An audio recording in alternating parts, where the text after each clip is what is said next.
This is Monica Lakojo. Welcome to the channel, the UPSC Mascot. So friends, in today's class, I am going to start with the optional subject Agriculture. Already in my introduction video, I have given an oversight view about this subject.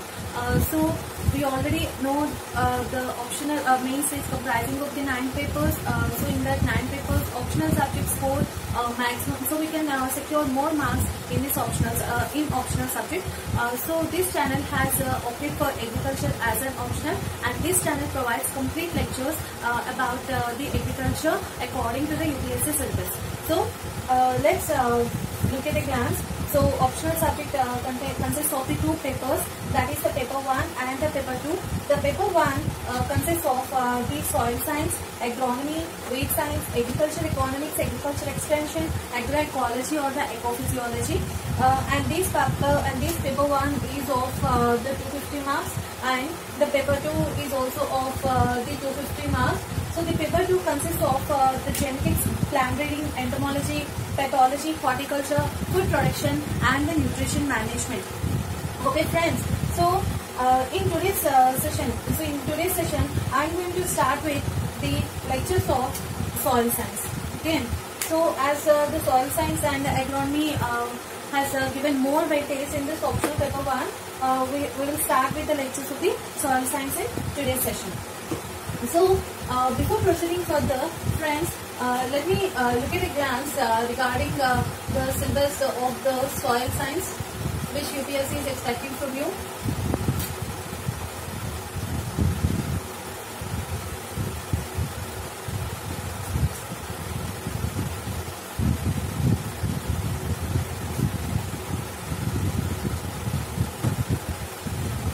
Okay friends, just look at a glance regarding the syllabus for soil science. We always have to maintain the syllabus with us so that our preparation will become easy. So what is the syllabus of the soil science? So UPSC is asking about the properties of the soil. That means the physical, chemical and the biological properties, and about the soil formation, and the mineral and the organic constituents, and about the essential plant nutrients, the integrated nutrient management, biofertilizers, loss of nitrogen in soil, nitrogen use efficiency, problematic soils and the reclamation, so soil factors affecting the greenhouse gas emission, and so on topics the UPSC is asking. So before we are preparing for the syllabus, we have to analyze the syllabus first. Okay, so the topic of this today's session is about the physical properties of the soil. Please take notes while watching this video, because these videos will act supplementary for your preparation, especially those who opted agriculture as their optional subject for UPSC aspirants. Okay, so this topic, today's topic was the physical properties of the soil. So the physical properties of the soil will take 2 sessions on this topic. Okay, so first of all, let's start about the brief introduction of the soil. Friends, what is a soil? What is a soil? So soil, it is a mixture of the organic matter. Organic matter is a mixture of the minerals, mixture of the gases, mixture of the liquids and the organisms. So the soil is a mixture of the organic matter, minerals, gases, liquids and the organisms that together supports life. That together supports life. So soil. So in this, the organic matter and the minerals are in the solid phase, and the gases and liquids are in the porous phase. So according to the soil scientists, they emphasize the soil as a three phase systems, that is the solid phase, liquid phase and the gaseous phase. Okay, the soil is what is a soil? Soil is a mixture of the organic matter, minerals, gases, liquids and the organisms. The organic matter and the minerals are in the solid phase, gases and liquids are in the porous phase. So accordingly, the soil scientist emphasizes the soil in three phases systems, that is the solid phase, liquid phase and the gaseous phase. So what are the functions of the soil? What are the functions of the soil? So soil acts as a medium. What are the functions of the soil? It acts as a medium for the plant growth. It acts as a medium for the plant growth. So acts as a means of the water storage, supply and the purification. The soil acts as a means for the water storage, supply and the purification. So it acts as a modifier for the Earth's atmosphere. So it acts as a modifier for the Earth's atmosphere, and soil acts as a habitat for organisms. Acts as a habitat for organisms. So these functions in turn modifies the soil and its properties.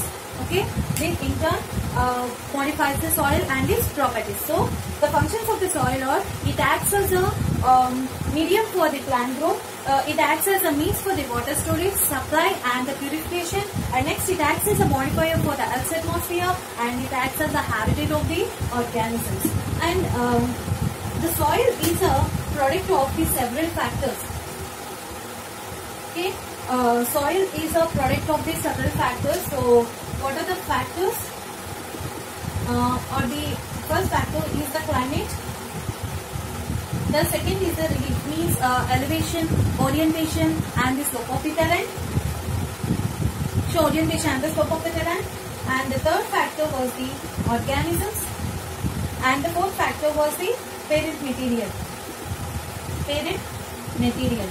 So soil is a product of the several factors such as the climate, the relief, organisms and the parent material. So typically the parent materials are the quartz.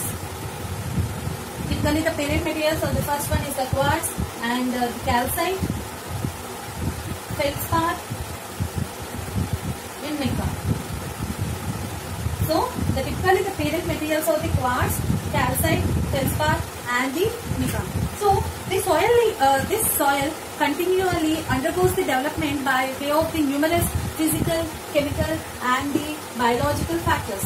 Okay, the soil continually undergoes the development by way of the numerous physical, chemical and the biological process, which includes weathering in association with erosion.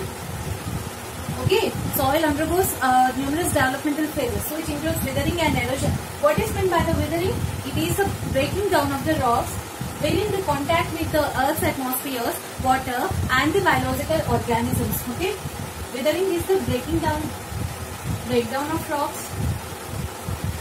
Okay, so while into contact with the Earth's atmosphere, water and the biological organisms. And the weathering is of the three phases. One is the physical weathering, chemical weathering and the mechanical weathering.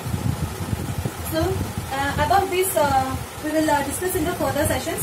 Okay, the weathering is known as the breaking down of the rock while into contact with the Earth's atmosphere, water and the biological organisms. Then what is meant by the erosion?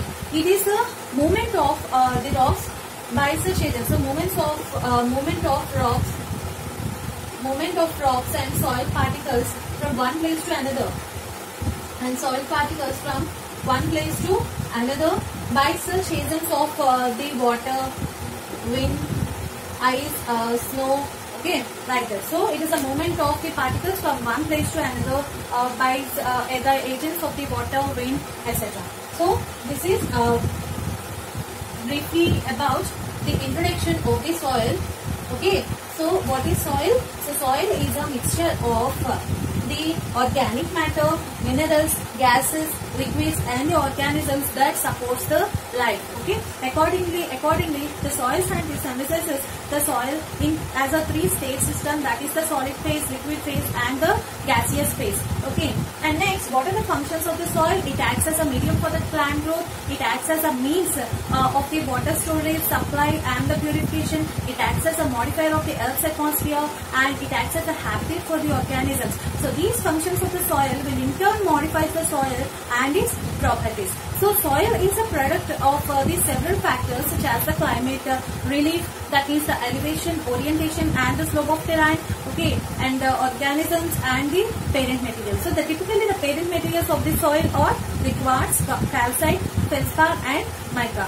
Okay, soil continually undergoes the development by way of the numerous physical, chemical and the biological processes, which includes weathering and erosion. So weathering means is a breakdown of the rocks while into contact with the Earth's atmosphere or water and the biological organisms. And erosion means movement of the rocks and the soil particles from one place to the another by the agents of the water, wind, ice, snow. Okay, so by such agents. So this is briefly about the introduction of the soil. So there are totally the two branches in soil science. So two branches of soil science. So please take down the notes while referring this video. These videos will be helpful for your preparation. So what are the two branches of the soil science? One is the edaphology and the second branch is the pedology. So what is meant by the edaphology? So edaphology, it is a study of the influence of soil on the living things. So influence of soil on living things. And what is meant by the pedology? So this focus on the formation, morphogenesis and the classification of the soils.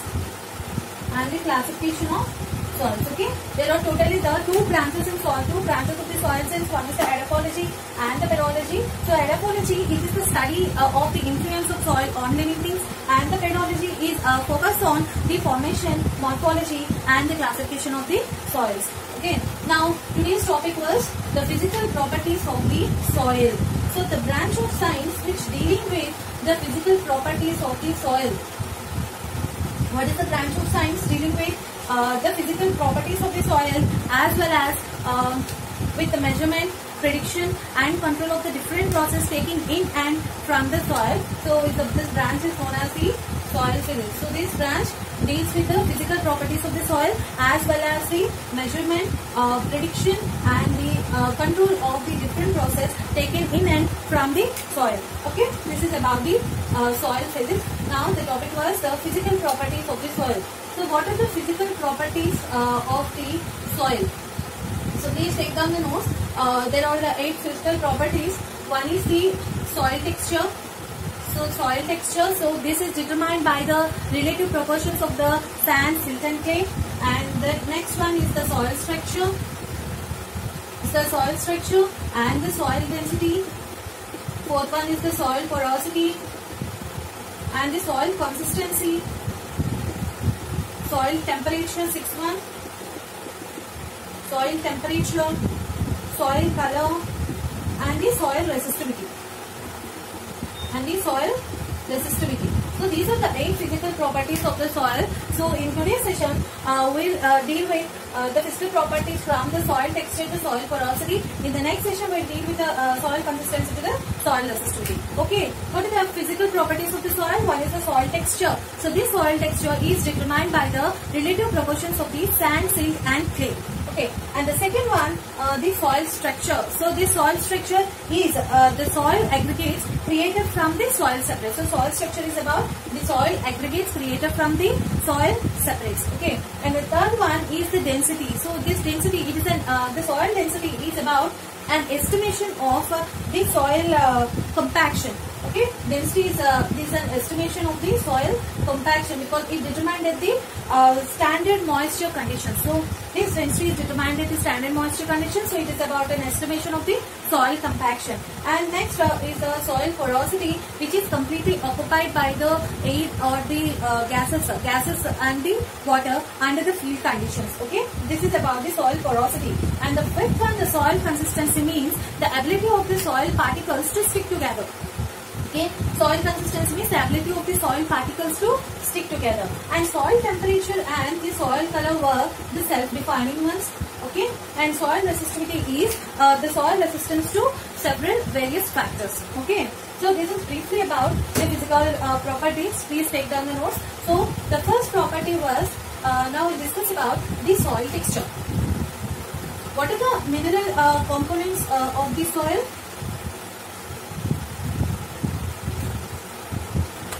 Okay. Now I'll deal with the soil texture. What are the mineral components of the soil? The mineral components of the soil are the sand, silt and clay. Okay, these are the mineral components of the soil. So the relative proportions of this sand, silt and clay determines the soil's texture. Okay, determines the soil texture. So it is an important property of the soil. So soil texture is a permanent property of the soil. So the soil has the various sized particles. So conventionally, the particles which are smaller than 2 millimeters in diameter, okay, the particles which are smaller than 2 millimeters in diameter are considered as the soil material. 2 millimeters in diameter are considered as the soil material. Okay, let's see about the soil separates according to the IEEE system and the USDA system. Okay, these are the soil separates, IEEE system and the USDA system. So IEEE means International Society of the Soil Science and USDA means United States Department of the Agriculture. So what are the various soil separates? Okay, various soil separates are the very coarse sand, coarse sand, and the medium sand, fine sand, very fine sand, silt and clay.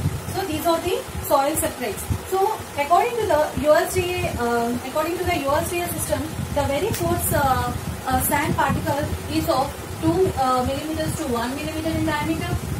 The coarse sand is of 1 millimeter to 0.50 millimeters. Medium sand is of 0.50 to 0.25 millimeters. Fine sand is of 0.25 to 0.10 millimeters in diameter.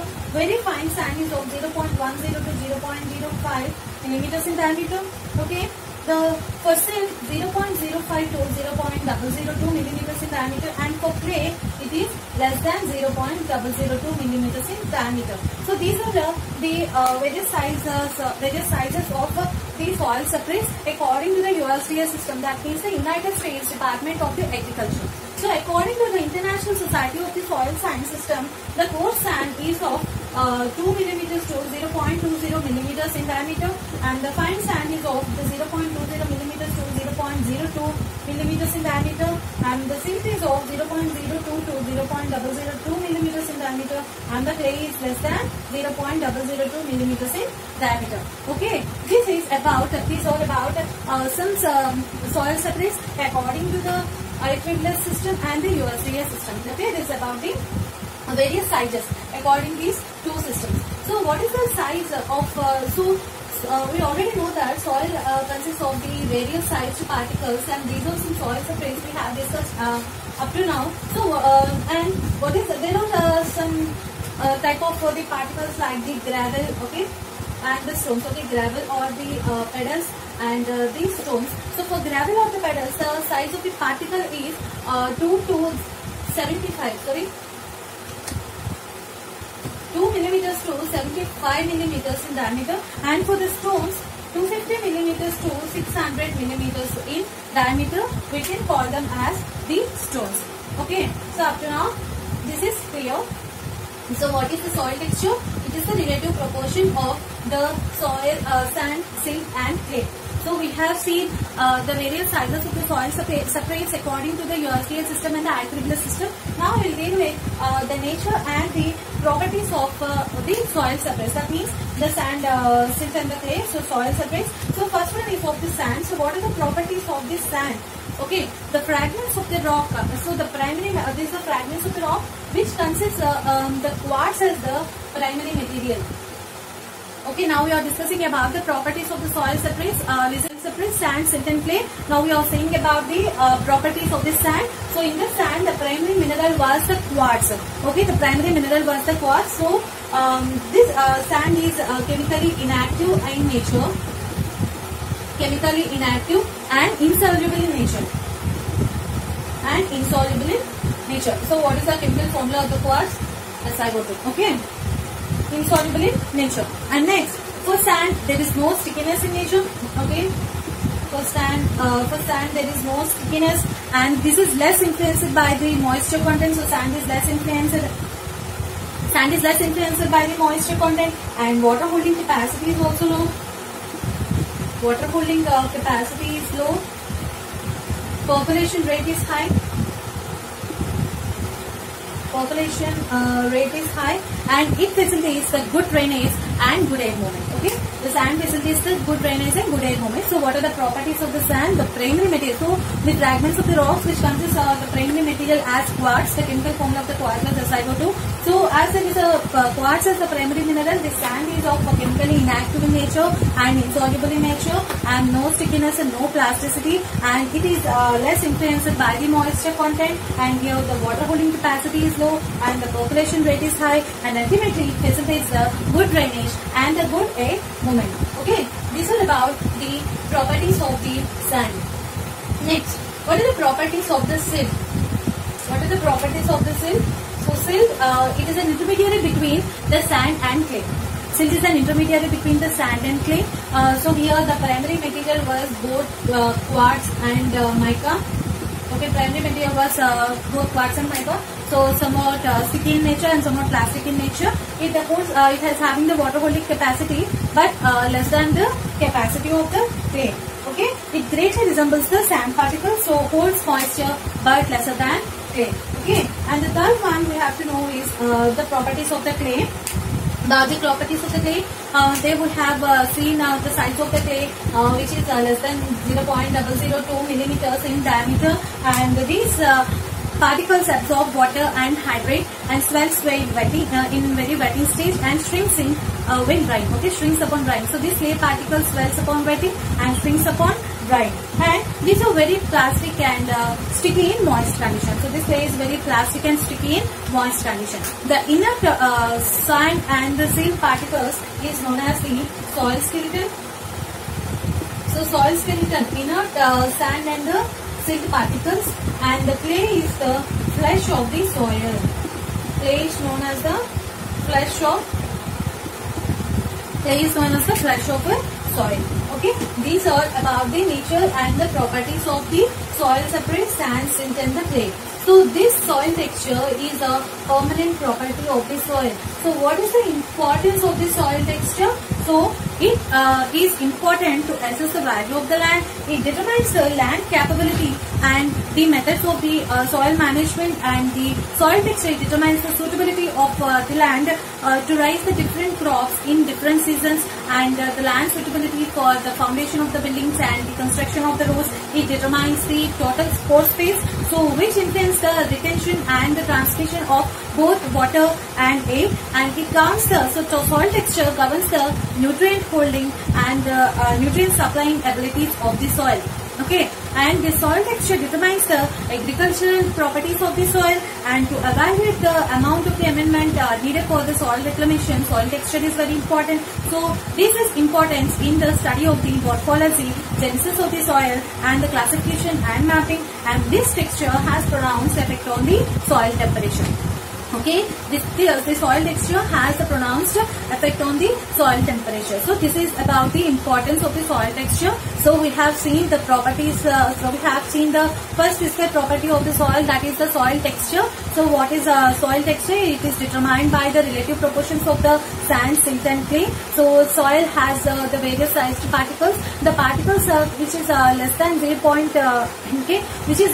millimeters, which is less than 2 millimeters in diameter is considered as the soil particles. We have already seen the soil separates according to the IEEE system and USDA system. So here IEEE means International Society of Soil Science and USDA means United States Department of the Agriculture, and we have also seen the nature and the properties of the soil separates and the importance of the soil texture. Okay, with this we have completed the first physical property of the soil, and the second physical property of the soil was the soil structure. Okay, the soil structure. So what is the soil structure? Because the soil structure is the arrangement of the primary particles, secondary particles, and the voids, means pores. So arrangement of these three in a certain definite pattern under the field conditions. So soil structure is the arrangement of the primary particles, secondary particles and the voids, means pores in a certain definite pattern under the field conditions. So what are the primary particles here? Again the sand, silt and clay, and the secondary particles for the aggregates. These secondary particles for the aggregates. Okay, this is about. So there are the various types of the aggregates in the soil structure. So various types of the aggregates in the soil structure. So what are the aggregates? One is the beds. Okay, these beds vary in their water stability. Okay, one is the beds, and the second one is the clots, the third one is the fragments, and the fourth one is the concretion. These are the various types of the aggregates we have seen. So beds is they vary in their water stability. Clots means mass of the soil broken by the artificial agents such as tillage. Okay, this is so mass of the soil broken by tillage. That means the artificial means, and fragments means is the broken bed. Fragments is a broken bed, and the concretion. So concretion means the mass formed in the soil by precipitation of the certain chemicals dissolved in the percolating waters. Okay, so concretion means it is a mass formed in the soil by the precipitation of the certain chemicals dissolved in the percolating waters. Okay, dissolved in the percolating waters. So what are the various aggregates in the soil structure? So one is the beds, clots, fragments, and the concretion. Now we'll see about the classification of the soil structure. So soil structure has been classified into three types. That is about in the types. Okay. Now the classification of the soil structure. Classification of the soil structure. So one is the types of the soil structures, and according to the class of the soil structure, and according to the grades. Okay, so classification of the soil structure, types, class, and grades. So in these types of the soil structures, there are two types. One is the simple structure, and the second one is the compound structure. Okay, compound structure. So this has been divided into two based on the nature of the clay base. Okay, in the simple structure, the nature of the clay base is absent and indistinct in nature, and in the compound structure, the nature of the clay base is distinct in nature. Okay, so in the simple structure, there are the single grain structure, massive structure, and the honeycomb structure, honeycomb or the vesicular structure. Okay, so single grain structure, massive structure, and the honeycomb or the vesicular type structure. In the compound structure, these are spheroidal in shape, and the rocks are plate-like in shape. This is block-like in shape, and the prismatic in shape. Okay, so this is according to the shapes, because here the nature of the clay base is distinct. Here the nature of the clay base is absent or indistinct. Okay, now this class, so according to, so based on the sizes of the pets, this class has been divided into very fine or very thin pets, fine pet, and fine or thin pet, medium, coarse or thick, very coarse or very thick pets. So this is based on the size of the pets, and this grades is based on the degree of the distinctness or the durability and the durability of the individual pets. Okay, based on the degree of the distinctiveness and durability of the individual pets. Okay, this is about the classification of the soil structure. Is of the three types. The first type, according to the types of the soil structures, it was based on the natural clay base. It has been divided into the simple structure and the compound structure. So under the simple structure, there is a single grain structure, massive structure, vesicular or the honeycomb structure, and in the compound structure, there are the four types of the shapes. One is the spheroidal, the plate-like, block-like, and the prismatic one. And the class based on its size of the pets, and the grades based on the degree of the distinctiveness and the durability of the individual pets. Okay. Now we'll see about the simple structure of the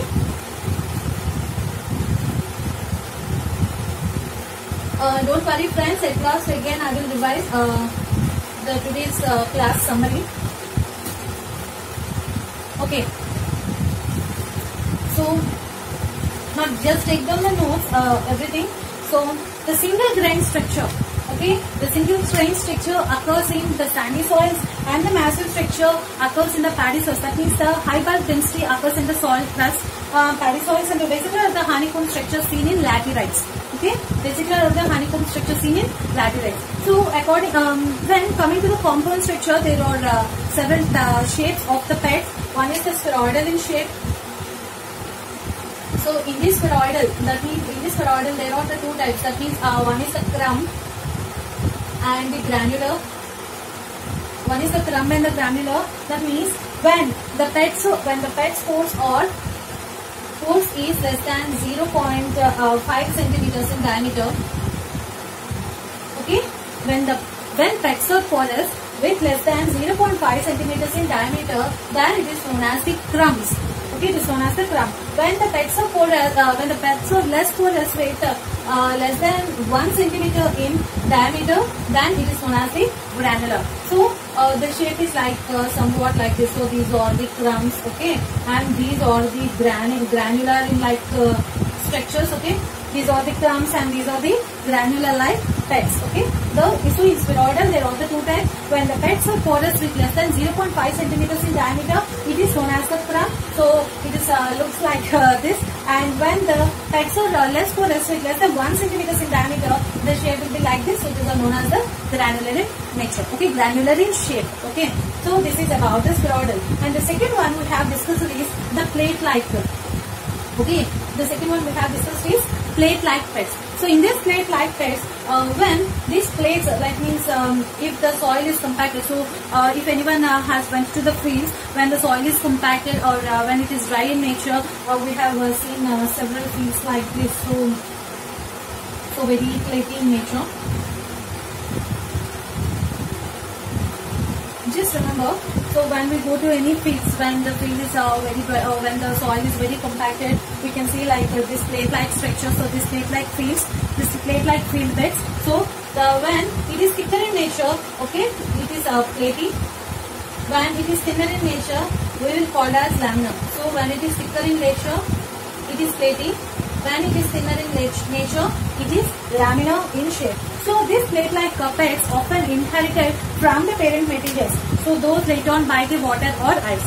Okay, from the parent material, inherited from the parent materials, those laid down by the water or ice, and these plate-like structures will form in some virgin soils. Okay, these plate-like structures will form in some virgin soils. So in spheroidal there are the two types. One is the crumbs and granulars. When PETs are the porous with less than 0.5 centimeters in diameter, these are known as the crumbs. When PETs are less porous with less than 1 centimeters in diameter, these are granular in shape. So the crumbs are like this, somewhat like this, and the granular is like this type of the rocks or okay, this type of the rocks. And when coming to the plate-like, when it is a thicker one, it is we will call it as platey-like structure. When it is the thinner one, we will call it as the laminar in structure. So these type of the plate-like PETs with plate-like soil will mostly found in some virgin soils. Okay, mostly found in some virgin soils.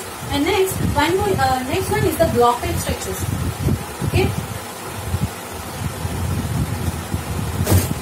Sorry. And the next one is the block-type structures. Okay, block-type soil structure. So here also the block-type soil structure, the range is from 5 to 50 millimeters. Okay, the range is from the 5 to 50 millimeters in diameter, and it is found in mostly B horizon soils.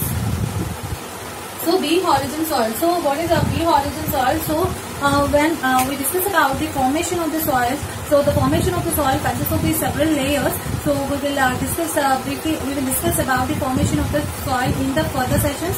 So for now, just keep it. Write down it in your notes. In the next class, I will tell about the formation of the soils also. So this block-type soil structure. So the range is mostly from 5 to 50 millimeters in diameter, and this mostly found in the B horizon soils. Okay. So the block-type is of two types. One is the angular block. Okay, and the second one is the subangular block. The second one is the subangular block.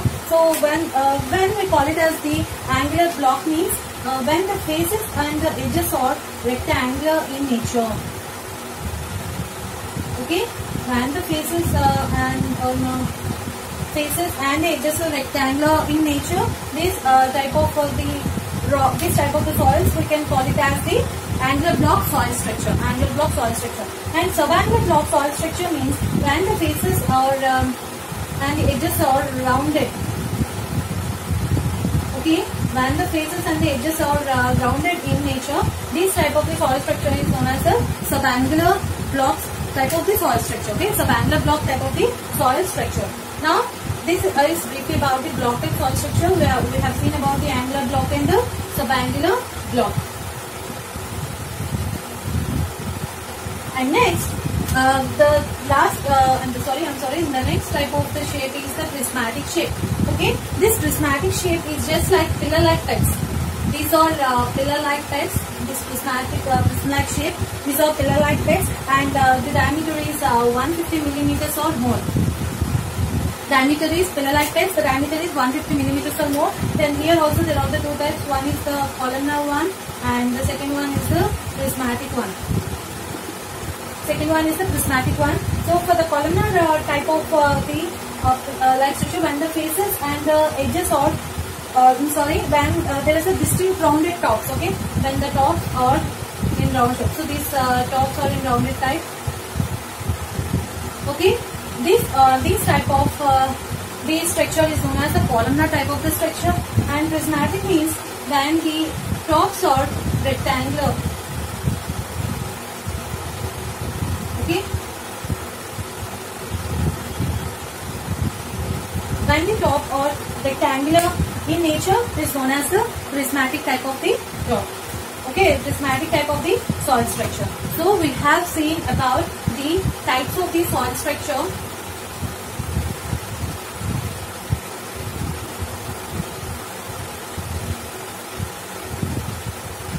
Okay, we have seen about the types of the soil structure, and next about the class of the soil structure, which is based on the size of the beds.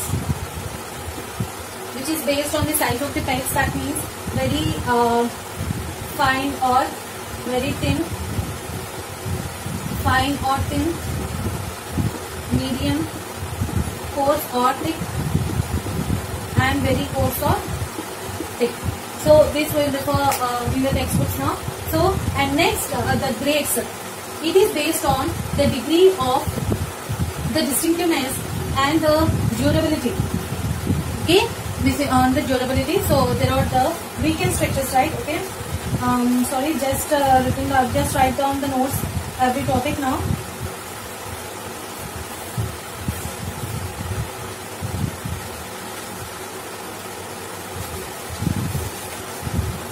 Okay, so grade. So grade is determines the degree of the distinctiveness and the durability of the individual types. So there are the structureless pets. So there are the weak pets, that means the poorly formed pets. Weak pets are poorly formed pets.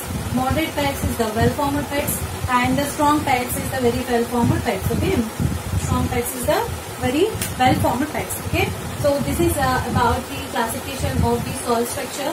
Now we will discuss about the importance of the soil structure. So importance of the soil structure, it influences the amount and nature of the porosity in soils. So soil structure influences the amount and the nature of the porosity in soils. It governs the water and air permeability into the soils. Water and air permeability into the soils. It influences the water holding capacity, the soil-water relationship, and the growth of the matter. Influences the soil drainage and availability of the plant nutrients. Okay. So importance of the soil structure, it influences the nature, amount, and the nature of the porosity in soils. Okay. So up to now we have discussed about the physical properties of the soil, such as the soil structure and the soil structure. We have completed the two physical properties. One is the soil texture and another one is the soil structure. And the third one is the density of the soil. So density of the soil. So what is the density of the soil? It is the mass per unit volume of the substance. Okay, this density of the soil is mass per unit volume of the substance. So density can be expressed as the gram per centimeter cube, okay, pound per feet cube, and megagram per meter cube. Okay, density of the soil can be expressed as the gram per centimeter cube, pound per the feet cube, and megagram per the meter cube. Okay, so there are the two measurements of the soil for the density. So one is the particle density, and the second one is the bulk density. Okay, the particle density is the mass per unit volume of the soil substances. Okay, soil solids. Okay, particle density is the mass per unit volume of the soil solids. Okay, So the chemical composition and the crystal structure of the mineral determines the particle density. Okay, chemical composition and the crystal structure of the mineral determines the particle density. So the particle density of the most minerals, okay, for most normal soils, the particle density is about 2.60 to 2.75 megagram per meter cube. So for most mineral soils, the particle density is 2.60 to 2.75 megagram per meter cube. So for high organic matter content, so the particle density is 0.90 to 1.3 megagram per meter cube. Okay. So for high organic matter content, the particle density is the 0.90 to 1.3 megagram per meter cube. Okay. This is about the particle density. Then coming to the bulk density. So bulk density, it is the mass per unit volume of the dry soil. Okay, the bulk density is the mass per unit volume of the dry soil. The bulk density of the soil is always lesser than the particle density of the soil. Bulk density of the soil is always lesser than the particle density of the soil. So in normal soils, what is the bulk density ranges from the 1.0 to 1.60 okay, 1.0 to 1.60 megagram per meter cube. Okay, the bulk density for the normal soils is 1.0 to 1.60 megagram per meter cube. Finer the texture of the soil, lesser is the bulk density. Finer the texture of the soil, lesser is the bulk density. Okay, so about the density of the soil, so this is the mass per unit volume of the substance. So for this density can be measured, expressed as gram per the centimeter cube, pounds per the feet cube, and the megagram per the meter cube. So for the soil, there are the two measurements. One is the particle density and the second one is the bulk density. So particle density, so the chemical composition and the crystal structure of the mineral determines the particle density. So for most mineral soils, the particle density ranges from 2.60 to 2.75 megagram per meter cube, and for high organic matter content, the particle density ranges from 0.90 to 1.3 megagram per the meter cube. And then coming to the bulk density, this is mass per unit volume of the dry soils. Okay, the bulk density of the soil particle is always lesser than the particle density. So for normal soils, the bulk density ranges from 1.0 to 1.60 megagram per the meter cube. So one important thing was about the bulk density, the infiltration, permeability, percolation of the soils and the water retention of the soil system have direct relation with the bulk density of the soil. Okay, infiltration, permeability, percolation of the water and the water retention in soil system have the direct relation with the bulk density of the soil. Okay, this is about the density of the soil. And next, coming to the fourth physical property is the porosity of the soil.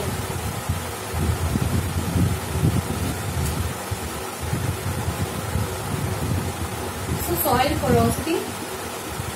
Okay, porosity of the soil. So porosity means it refers to the percentage of the soil volume occupied by the pores. Okay, it refers to pore spaces. So soil porosity means refers to the percentage of the soil volume occupied by the pore spaces. So under the field conditions, these pore spaces are occupied by the air and water. Okay, air and under the field conditions, these pore spaces are occupied by the air and water. So it directly controls the amount of the water and air in the soil, and it indirectly influences the plant growth and the crop production. Okay, so it directly controls the amount of the water and air in the soil. So soil pores are of the two types. One is the macro pores. Okay, and the second one is the micro pores or the capillary pores. Micro pores or the capillary pores. So the macro pores means it's a large size pores that is greater than 0.06 millimeters. So macro pores is the large size pores that is greater than 0.06 millimeters in diameter, which allowed the free movement of the air and water in the soil. Okay, this is macro pores. And the micro pores means these are small size pores which is less than 0.06 millimeters in diameter, which somewhat restrict the movement of the air and water. Okay, these micro pores or the capillary pores are very important for the crop growth. Okay, very important for crop growth. Generally, the clay soils and the clayey soils have the greater portion of this micro pores or the capillary pores. Okay, this is briefly about the physical property of the soil, that is the soil porosity. So in the starting we have listed out with the 8 physical properties. So in this session I have discussed about the 4 physical properties of the soil. One is the soil texture, soil structure, density of the soil, and the porosity of the soil. In the next session we will discuss about the soil consistency. So in the next session we will discuss about the 5th physical property, that is the soil consistency, and the soil temperature, soil color, and the soil resistivity. Okay. In the next session we will discuss about these 4 physical properties of the soil. So while watching these videos, please take notes, friends, because these videos will boost your preparation. Okay, these videos will boost your preparation, especially those aspirants who are giving their regular self-study. Okay, friends, for more channel updates, please click on the bell icon. If you like my video, please share and subscribe to my channel. Thank you. Have a nice day.